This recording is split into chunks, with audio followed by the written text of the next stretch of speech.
ദൈവത്തിന്റെ അതിപരിശുദ്ധ നാമം വാഴ്ത്തപ്പെടുമാറാകട്ടെ. ഇന്നത്തെ തിരുവചന ധ്യാനത്തിനെ തിരഞ്ഞെടുത്തിരിക്കുന്ന വേദഭാഗം അപ്പോസ്തല പ്രവർത്തികൾ 5-ാം അധ്യായം അതിന്റെ 32-ാം വാക്യം. ഈ വസ്തുതയ്ക്ക് ഞങ്ങളും ദൈവം തന്നെ അനുസരിക്കുന്നവർക്ക് നൽകിയ പരിശുദ്ധാത്മാവും സാക്ഷികളാകുന്നു എന്നുത്തരം പറഞ്ഞു. ഈ വചനത്തിൽ പ്രധാനമായും 3 കാര്യങ്ങളെക്കുറിച്ചാണ് പറഞ്ഞിരിക്കുന്നത്: അനുസരണം, പരിശുദ്ധാത്മാവിന്റെ സാന്നിധ്യത്തെക്കുറിച്ചും സാക്ഷ്യത്തെക്കുറിച്ചും. അനുസരണം എന്ന് പറയുമ്പോൾ ഈ വചനത്തിന്റെ ആദ്യ ഭാഗത്ത് തന്നെ അനുസരണത്തെ കുറിച്ചാണ് പറഞ്ഞിരിക്കുന്നത്. അനുസരണത്തിന് വളരെ വലിയ പ്രാധാന്യമാണ് ഈ വചനം നൽകുന്നത്. ദൈവത്തെ അനുസരിക്കുന്ന മക്കൾക്കാണ് ദൈവം തന്റെ പരിശുദ്ധാത്മാവിനെ നൽകുന്നത്. ദൈവത്തിനെ അനുസരിക്കാത്ത മക്കളുടെ ഹൃദയത്തിൽ ദൈവത്തിന്റെ പരിശുദ്ധാത്മാവിനെ വസിക്കാൻ സാധിക്കില്ല.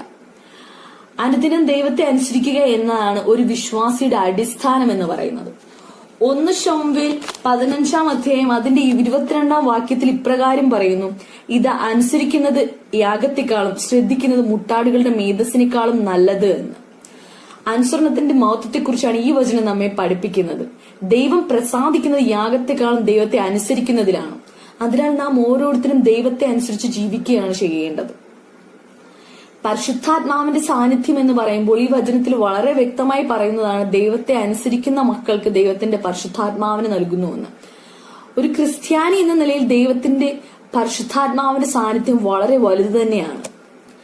യോഹന്നാൻ എഴുതിയ സുവിശേഷം 16-ാം അധ്യായം അതിന്റെ 13-ാം വാക്യത്തിൽ ഇപ്രകാരം പറയുന്നു: സത്യത്തിന്റെ ആത്മാവ് വരുമ്പോഴും അവൻ നിങ്ങളെ സകല സത്യത്തിലും വഴി നടത്തും. അവൻ സ്വയമായി സംസാരിക്കാതെ താൻ കേൾക്കുന്നത് സംസാരിക്കുകയും വരുവാനുള്ളത് നിങ്ങൾക്ക് അറിയിച്ചു തരികയും ചെയ്യും എന്ന്.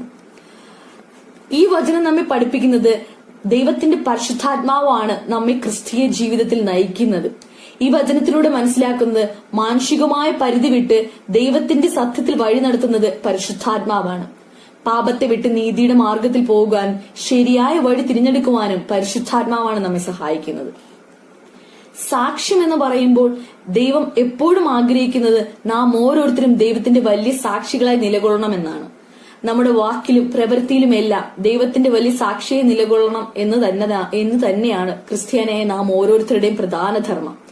അത്തരത്തിൽ ഈ വചനം എന്നത് ഒരു ആത്മപരിശോധന തന്നെയാണ്. ദൈവത്തെ നാം സ്നേഹിക്കുന്നുവെങ്കിൽ അത് നാം തെളിയിക്കേണ്ടത് ദൈവത്തെ അനുസരിച്ചുകൊണ്ടാണ്.